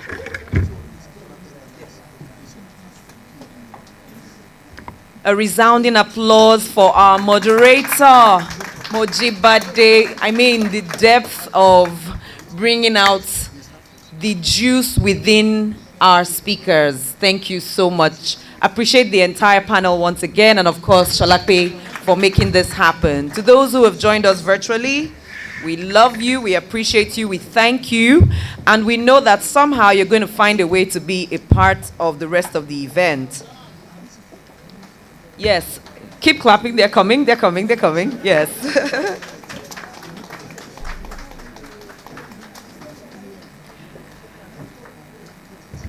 I will never ask anybody again, have you put together your will? Never again in my entire life. I have gotten a much better way to phrase that. What's that way? What consideration have you given to your estate planning? Have you planned your estate? Who will you be giving what, when, and why? I mean, you've worked so hard for it, so who are you going to entrust it to? And have you put it down? I think the word in itself, will, just has a way of putting people off. I have never heard it the way I heard it today. So that word will, I'm not using it again. Again. In fact, how many people feel the same way? Amongst other things we heard during the panel, it was, the way she put it made it, in fact, some of us now felt bad.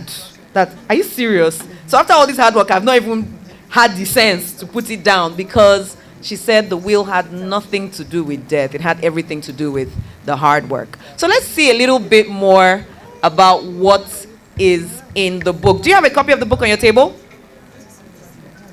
Do you have a copy of the book on the table?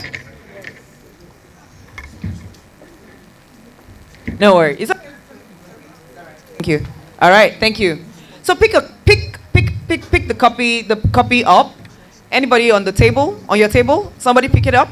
All right. Somebody else? On the next table. Where's your copy? My mic? Where's my sound? My sound? All right. I know my voice is definitely loud enough. I want to see somebody on each table holding up that book. All right. Okay. If you were on the panel, please pass it to someone else. All right. Who is holding a copy there? Fantastic. So, I will ask, let me start from here.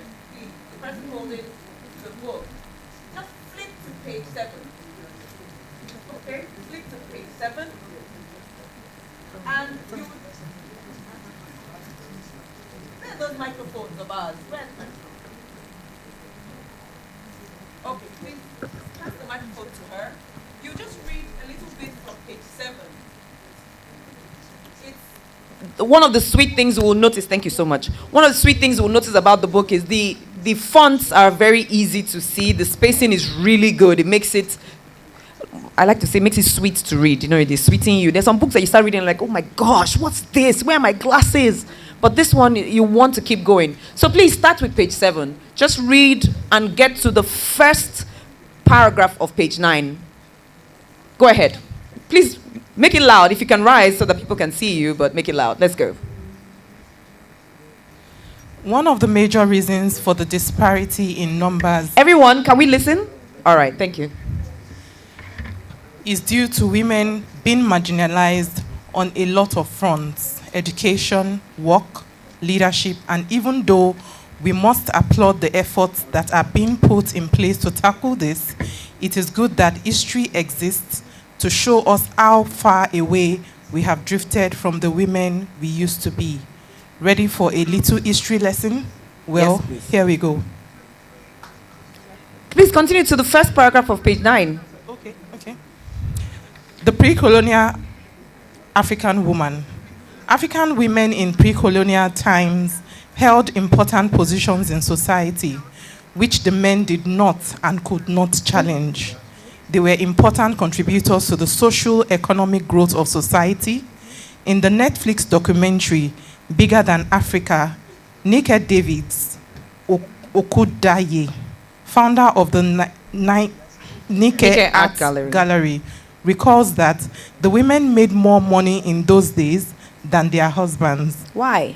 This was because while the men farmed, the women were the ones who would take the produce to the market to sell, and when they sell, they take their percentage, says Nike. In southern Ghana, where the poetry tradition of the Shai people the poetry was regarded as purely female art. Shy potters made about 35 different types of pots for the market, and each woman specialized in one type. Therefore, shy women had access to the market. And because of the art of poetry was strictly reserved for women, it also ensured that they had an income.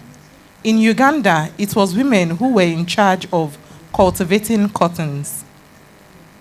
Religion and history also show us how important women are in achieving prosperity. The Yoruba goddesses Aje and Oshun are associated with abundance and material wealth. Shalape, how did you know? I'm just wondering how Shalape knows about Aje. Okay.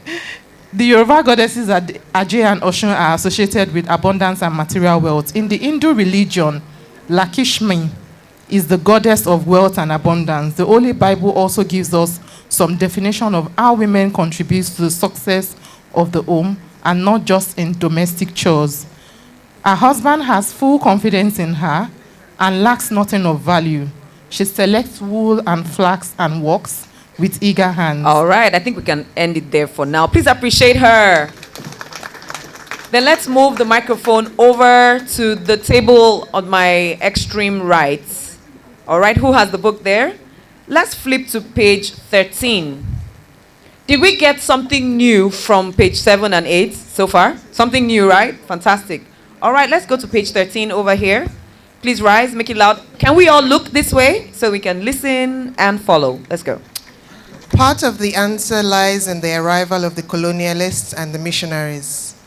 Missionary activities and the desire of European missionaries to remake African families into monogamous and nuclear units unwittingly contributed to the sidelining of women's earning power and their ability to claim the proceeds of their labor. In fairness to the missionaries, they were concerned about the amount of labor that women were being subjected to, and thus sought to restrict them to more domestic chores. I would like to call it the Great Conditioning. The missionaries taught the girls domestic skills with the end goal being to get married and make babies, whereas the men were given literacy lessons and taught other hard skills like carpentry and masonry. At the time colonialism made its appearance in Africa, which was around the 19th century, other European societies did not attribute much importance to women's roles. So it was no surprise that they sought to replicate their ideologies on the independence of women in Africa too. As such, colonial masters in Africa were often less equitable in their treatment of women compared to the traditional societies. Commercializing agriculture also served to reduce the economic power that women had, as it often led to the granting of government titles to the land. Consequently, the effect was to transfer farmland that had been controlled by women to men.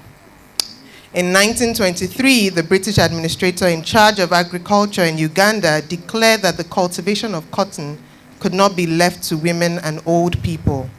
The new technologies that were being used for growing cotton were taught only to men, thus driving women out of an occupation they had been practicing for years. All right, we can leave it there for now. Did you get something new? Lesson in history, right? Please appreciate Sholape for this hard work done. Somebody said, how did Sholape know? She did the work. I call it apropos work. All right, take the microphone over to this table right in front of me, please. Who has the book? All right, who has the book? Okay, fantastic. Please, let's read something from page 68. Good versus bad debt. Good debt versus bad debt. Page 68. Can we all give her attention, please? Thank you. Good debt versus bad debt. We all need a helping hand at some point in our lives, and that is what good debt is supposed to be. For example, when you take out a mortgage on your home, you're gaining the security of being a homeowner and closing the doors to paying rent as part of your living expenses. It's usually advisable not to make a down payment on a home, and most times it is impossible to do so. Another example is if you take a student loan to cover university tuition fees. You increase your net worth by investing in your future and positioning yourself to earn a good salary along with career achievements. A small business loan could help you bring your business idea to life and fetch you lots of profits in the future. But be careful not to go overboard, because too much good debt can turn bad. As a guide, it's safer not to let your debt to income ratio go above 36%. According to experts, your debt to income ratio is calculated by dividing your gross monthly income by your total monthly expenses. The bottom line is that for debt to be good, whatever you are using it for is supposed to bring you some value in the future. You should probably know what bad debt is. Yes, that car loan you want to take may not be a good idea, especially if that car is not going to bring you any future wealth or income. Because the moment you take possession of the car, the value starts to depreciate, not a worthy cause at all. Borrowing to keep up appearances is certainly bad debt. Designer clothes, rent in a highbrow area, fine dining in an upscale restaurant. You get my drift, right? Yeah. Humor. It is important to get yourself out of bad debt if you want to be in control of your life. All No right. matter how many people, organizations you owe, or how large your debt is, once you make up your mind to tackle it, you will get it done. All right. Give it up for her. Thank you so much. Finally, we would move to the last table on my left. Who has the book? Last table over there. Who has the book? Okay. Thank you. Are you ready to buy this book now? Do you want to keep reading it? Yes, for sure. I've heard somebody say for sure. Please read from same page 84. Pink tax. Okay, that was 68. Now it's 84. No. Read Ada tax, please. Page 84, and we'll leave it there. Ready to buy. Page 84, Ada. Please, may we pay attention over there? Thank you. Yes, I made that up. Ada is a generic name given to the first female child in Igbo land, in the eastern part of Nigeria. The African belief system projects the responsibility of looking after the family onto every Ada. So Ada is expected to look after her parents and her siblings from the moment she is old enough to bear these responsibilities. The financial obligations resulting from these are what constitute the Ada tax. Don't get me wrong. I'm not saying Ada should not look after her family, but the responsibility should not be solely hers. If she does not get her siblings involved in caring for their aged parents, either in actions or in finances, she's robbing them of the attendant blessings and putting her financial future at risk. Thank you so much. Please give it up for her. If you're an Ada in the room, please clap even louder. And all the non-Adas now clap. So that if Ada in your family, or what is the first daughter in your own language called? What are that? Okay, we accept Ada, right? If the Ada in your own family right now is belabored and it's like, well, she's the first daughter, now we're seeing that we might be robbed of something and she may look like she's okay. Many Adas tend to look like everything is all right, but many Adas are carrying so much, right? And we're saying now reach out to support that Ada. She may not be doing it only financially. She's thinking of everybody. She's thinking about how to protect everybody. She's paying a tax that we can support her with. I mean, this is such delicious way of writing, delicious way of reading. Please appreciate Shalakwe once again. Now, we need to get this book into the hands of more Adas. We need to get the books into the parents of Adas. We need to get the book into the hands of siblings of Adas. We need to get the book into the hands of the husbands and boyfriends of Adas, the employers of Adas, and the other children that Ada will have. so that she will not generationally cause her own ada to pay certain taxes. Remember, this book is about what? Transgenerational wealth. To lead the buying of the book, the launch of the book, the presentation to the world, and so we can begin to buy in and share to the world, ensuring that we can get this book into the hands of students and young girls and young women, at least within Lagos and Nigeria to start. The aim is to get it into the hands of at least 50,000 women in our own vicinity, even beyond Africa. And we will start it from those in the room. Leading this charge is a forerunner for the women agenda, especially in the space of finance. For 14 years, she served at FCMB, where she initiated She Ventures, the bank's product to support Nigerian women in business. As the executive director in charge of business development whilst at FCMB, the bank's small and micro business focused team moved up to the first position in 2019 to emerge as the best SME supporter in the country, according to a KPMG report in 2020. Today, she serves as the MD, First Securities Discount House Limited, FSDH, where she has also initiated Women in Business Initiative. She sits on the board of Women in Successful Careers, Whisker, and she's leading the launch today. Please welcome with us Mrs. Bukola Smith. Such a delight to have her here with us. Please welcome her some more. Welcome, ma'am. Thank you very much. Okay, great. It's a pleasure to be here with you all this afternoon. Good afternoon. Good afternoon to Sholakwe, to our mom, and her whole family. Such a delight to see this, and I'm glad that this has finally come out. I would just like you briefly to turn to the forward. I actually did the forward for this book, and I'm quite proud of Shola. Congratulations for this, and it's nice seeing how you've progressed over this past period. Well done. So for me, again, I have been in this space for many years. And I did tell a story when I wrote the foreword about a young lady who had come into some level of wealth, but because she didn't understand how to manage the wealth, it fizzled out before she knew it and had to start all over again, despite the fact that she was supposed to be financially literate. So I'm really glad that this book is available now. It's adding to the body of work that already exists, and I'm sure that it will go places. So I'd like to encourage each and every one of us to please read it. I have read it, and I know that it is very useful, and it will add value significantly to everyone.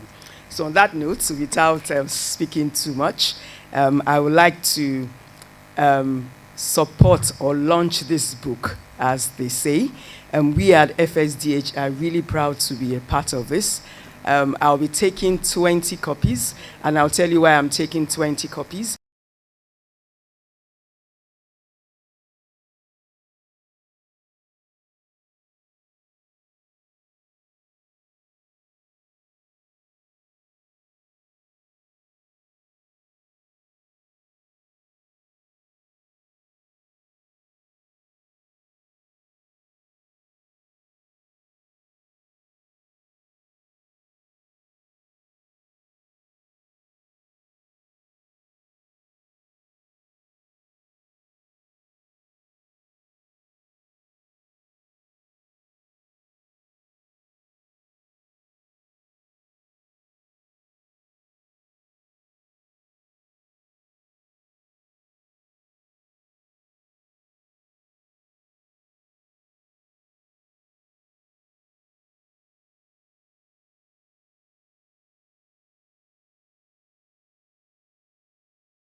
Thank you very much.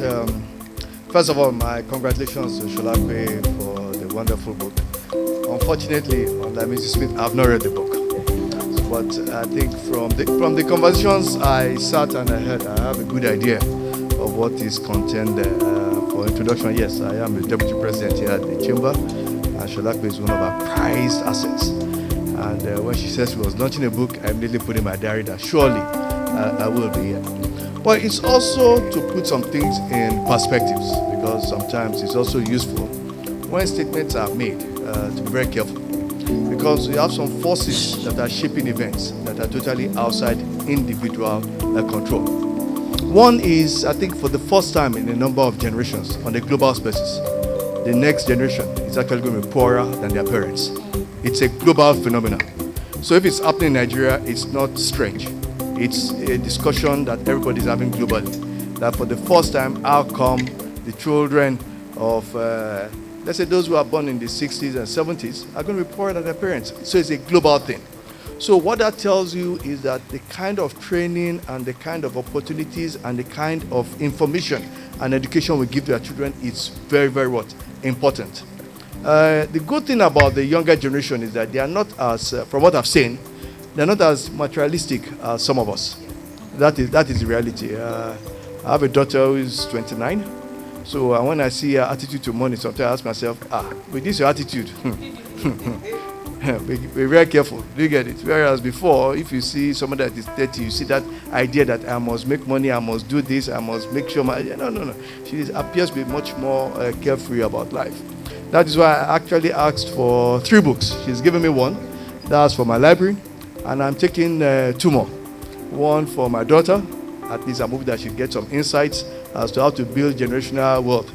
Unfortunately, I only have 2 children, 1 girl, 1 boy. So I'm very much concerned about ensuring that whatever you leave for them, they can actually pass it on. And the other one is for a younger sister of mine who is a lawyer. I've actually sent her to Sholakwe before to be mentored. And I just felt that from what I've seen of Sholakwe, that this younger sister of mine will obviously get more insights and actually get more experiences as to how to navigate the world that we are in. So those are the 3 books and those are the benefits. I'm also very lucky. I've already given her a check, so there's nothing more to say. Thank you very much. Not only did he give a decent sum, he gave it in a decent way. Ahead. We love, credits ahead. Thank you so much, Prince Olashere. We are so grateful. The person I'm about to welcome was the first person to get here today. And guess what? She's already buying her book. She doesn't know I'm about to call her because she's paying for her book. But I'm going to call Auntie Roslyn Onolaja to come forward and declare she was here before all of us were here. By 10 a.m., she was in the room ready with ginger and fire. Mrs. Roslyn Onolaja, please welcome her as she comes forward.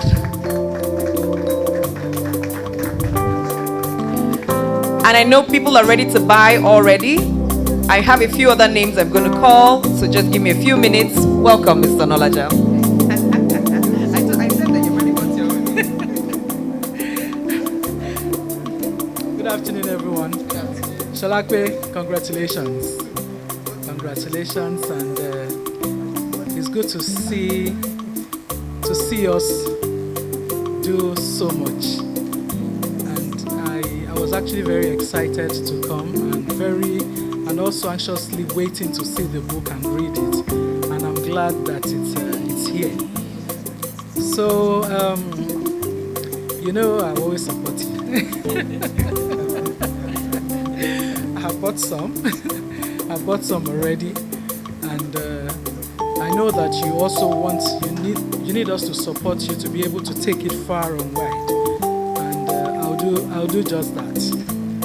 Okay, so you'll get my bagam. Thank you, Mrs. Onolaja. There is alerts and there are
see you go la la la buga.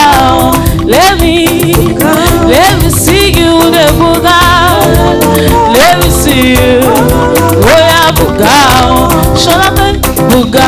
Let me see you the buga. Let me see you. Oh yeah buga. Thank you so much. We are going to turn that to a no one there. Thank you. Thank you so much, everyone.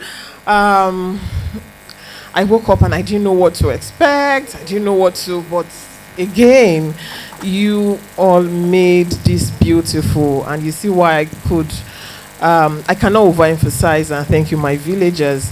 Well, the one who presented me to the village, the beautiful village called Africa, is here, my mom, and then she will be, closing this event. Thank you so much. Over to you, mommy. Good afternoon, everybody. I'm so much delighted to be here this afternoon, and I'm so much happy to see every one of you being here, for giving us your time. God be with every one of you, and we all have progress in your life, and if the one that you have been having before will not perish in Jesus' name. Amen. So though when Sholape started this book, she did not inform me, but when I got through the book this afternoon, I was seeing traits of my background inside the book, and that is an opportunity for every one of us as a mother. Try to talk to your children. Make them to be your friend and tell them history. History will never die, because when I was going through that book, I saw so many things that affected me when I was a youth. Now, I thank God, your children will be greater than you. Amen. In Jesus' mighty name. Amen. I used to tell her, when I could remember one day when I was telling her my history, she said, okay, mommy, your education is an accident. Yes, it's an accidental, passing through so many things. Because after my primary 6 in 1968, I was unable to enter into secondary school because my father was the type of girl child education. It's against girl child education. Therefore, nobody was ready to send me to school. But I told her that right from my primary school, I was selling coconut, what I mean, that small coconut. Then bread at night, coconut and bread at night. So I had money. So when I passed through primary school, nobody to send me to secondary school. Then at Mushin, I started what we call clerical work. £3.10. Promotion to £5. But after 4 years now, when my mates were in primary Form 4 or Form 5, they still tell me, because they took me to apprenticeship work, photography. I said, when I got there, I left the place. They took me to another place. I said, it is this education that I want to pursue. Now, after 5 years now, when my mates were in Form 5, I started Form 1. Can you imagine that? It's a self-determination. If I don't mean it, I won't do it. So now, I told her, I passed out secondary school at the age of 21.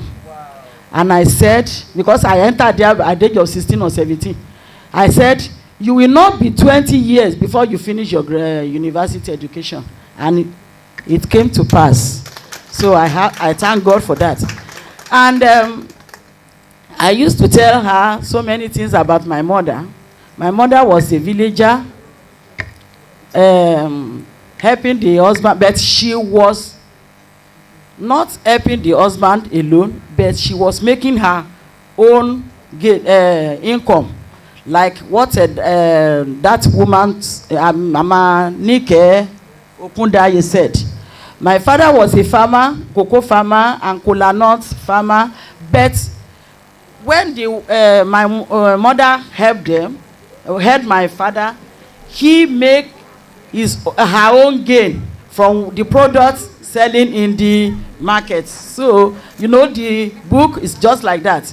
So, and I thank God that Sholape too saw what was going on when she was young, because I am a proprietor of a school in our village where what I observe from women nowadays, some of them doesn't want to spend on their children. They will be complaining of the father.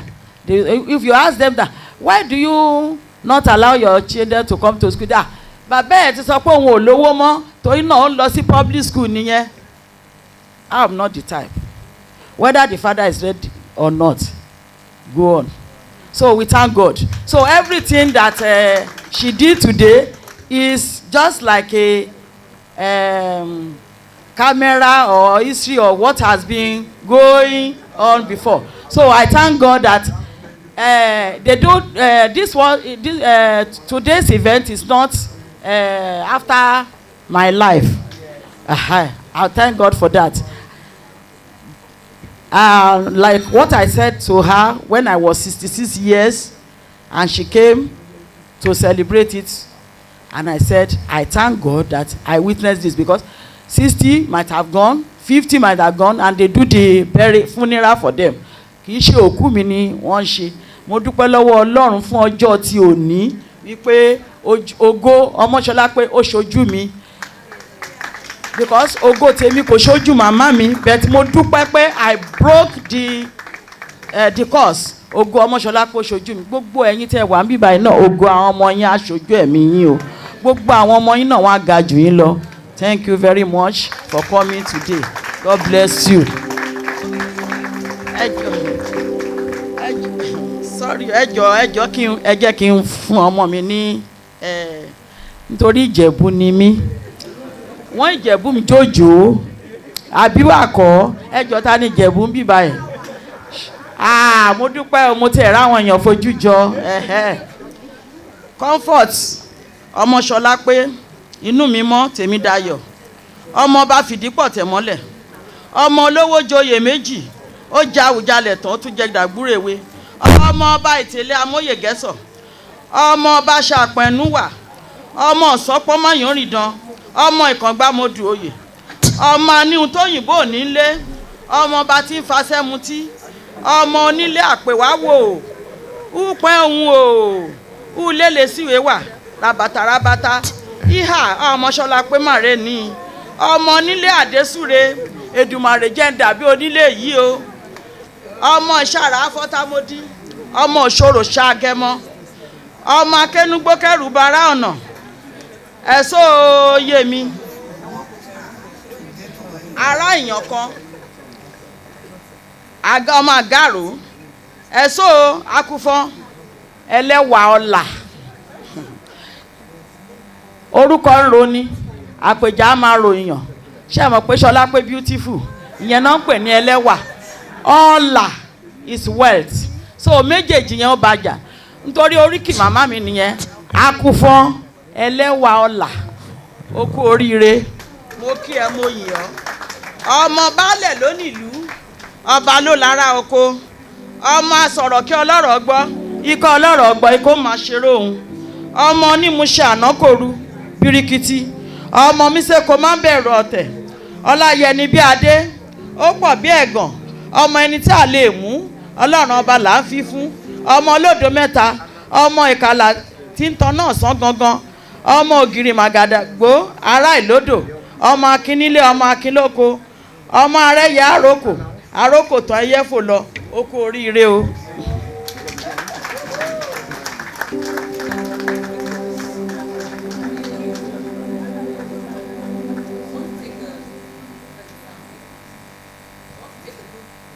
Sound. Want to take a group photograph with mom, with Sholakwe's husband, and of course our chief launcher, Mrs. Smith, to please come. We have copies of the book you would hold here. If you were inspired by what mommy just did, please appreciate her. Clap, clap. We are so blessed to have you here with us, mommy. We are so grateful for your, not just love and care, but your intentionality. So intentional about making it happen. Tosin, please come this way. Yes, please come all the way here. Shut up. Hey, Shola, you're still around. Please come up this way.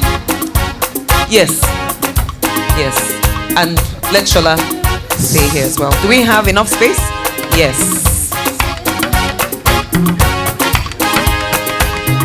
Yes.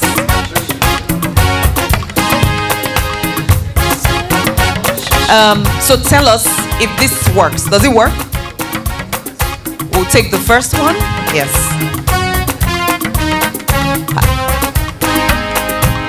Hold on. Just hold on. Hold on. Hold on.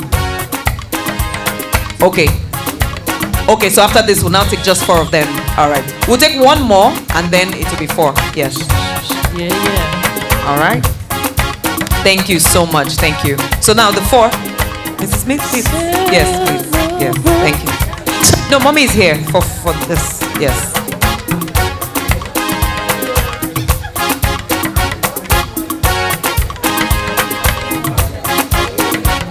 Please hold on. Let him get it. Have you gotten your shot? Check. All right. We'll take another one. Mommy, thank you. Thank you so much, ma'am. Please come up. Please, Prof. Mr. Kekaru. Yes, Mama. Come and sit. Thank you. Yes. He's directing. Please just follow the direction. Please hold on. There's a party going on. He's telling them where to stay. The celebration that lasts throughout the year. All right. So bring your good times and your laughter too. We can celebrate your party with you. Come on, celebration. Let's all celebrate and have a good time. All right. Thank you. Another one. You can come up now. You need a copy of the book in your hand. We gonna celebrate and have a good time. It's time to come together. It's up to you. What's your pleasure? Everyone around the world, come on. Yeah, ooh. It's a celebration. It's a celebration.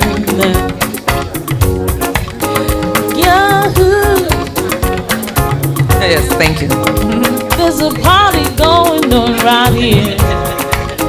All right, so let's take this. Everyone, please put the book in front of you. So bring your good times and your laughter too. Look this way, smile. Yeah, party with you. Come on, celebration. Let's all right, next one. Have a good time. Yeah, celebration. We gonna celebrate and have a good time. It's time to come together. Ooh. It's up to you. What's your pleasure? Everyone around the world, come on. Come on, it's a celebration.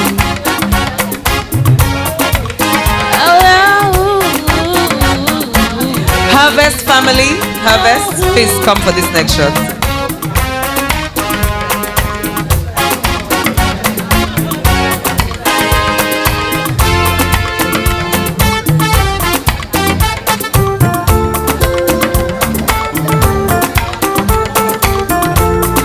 All right, HerVest, let's do this very quickly.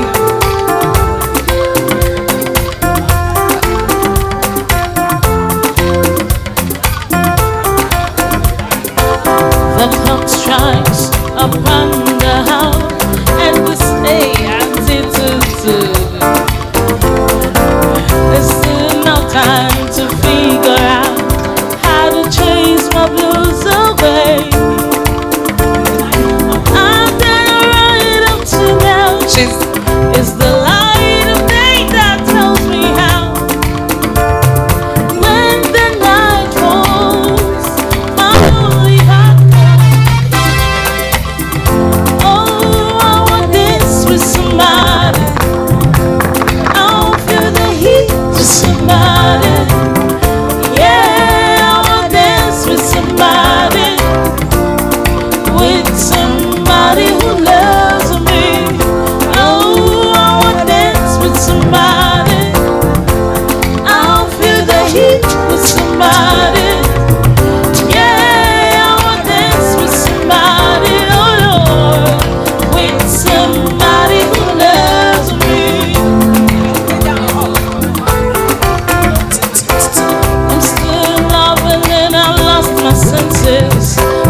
So yes, just in case you're wondering, this is time for photos. Come with a copy of your book or your copy of the book so you can take a quick shot. Come with a copy of your copy of the book for a quick shot. But just hold on. When you come, hold on and wait for the person who is directing the photographs, please.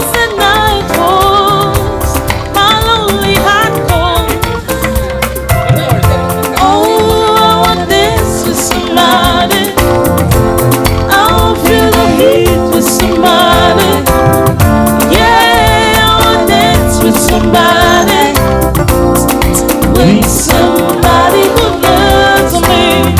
Oh, I wanna dance with somebody. I'll feel the heat with somebody. Ooh, yeah. All right, next shot. I wanna dance with somebody. With somebody who loves me.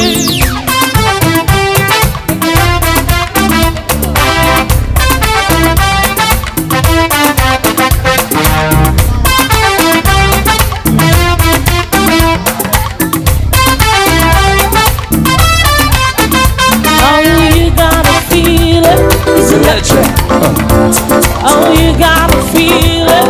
He's electric. Oh my God, oh Lord, it's shocking. He's electric. Oh, it's so electrifying. He's electric. I got a groove. I'm going on a party ride. I got a groove. I'll teach you the electric slide.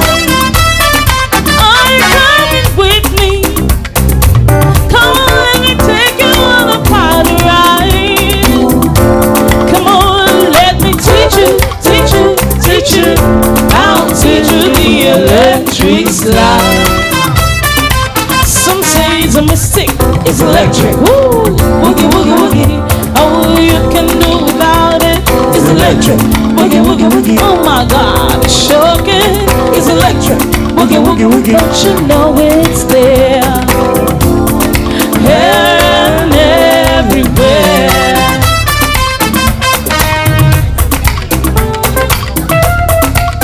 Okay.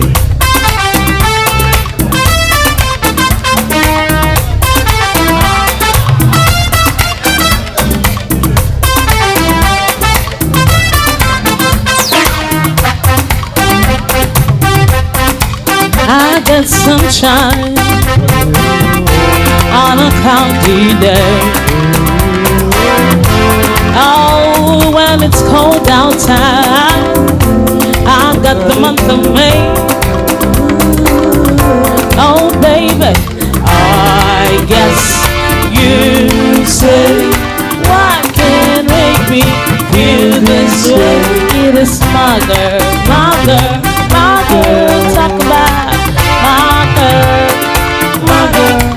I've got so much honey, the bees and the bees. The sweetest song than the birds in the tree. I guess you say, what can make me feel this way? It is my girl, my girl, my girl. Talk about my girl, my girl.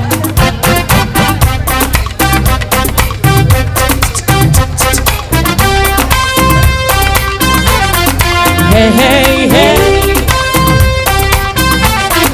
Hey, hey, hey.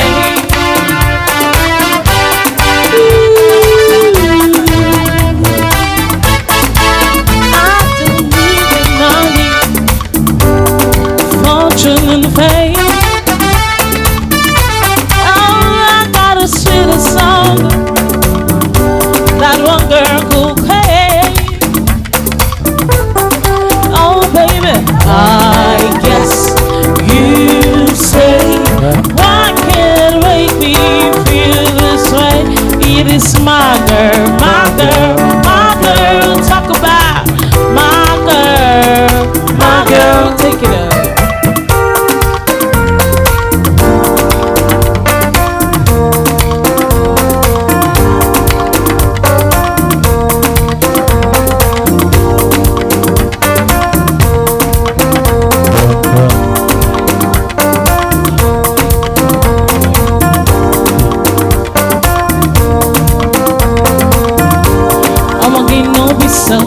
Get one cup, show my soul.